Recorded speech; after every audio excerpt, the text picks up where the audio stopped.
Welcome back to Build Sales Funnel.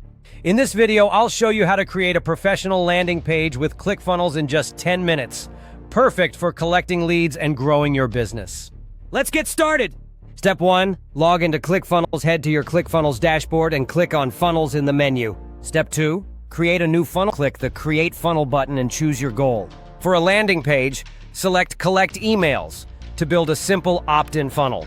Step 3, choose a template. ClickFunnels offers a variety of high-converting landing page templates. Pick one that fits your style and click Select Funnel. Step 4, edit your landing page. Now it's time to make it your own. Click Edit Page to open the drag-and-drop editor. Here you can customize your headline, add images, and tweak the text to match your message.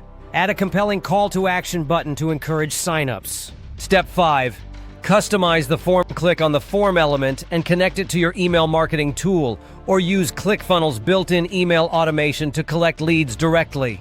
Step 6, test and preview. Before you publish, always test your landing page.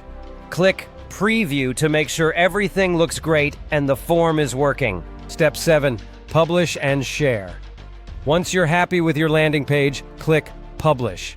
You can now share the link on social media, in your ads, or embed it on your website to start capturing leads. And there you have it, your first landing page with ClickFunnels, live and ready to grow your business. Check the video description below for helpful links and resources to make your landing pages even better. And don't forget to subscribe to Build Sales Funnel for more tutorials, reviews, and strategies to grow your online business. Thanks for watching. Now go create your landing page and start building your list.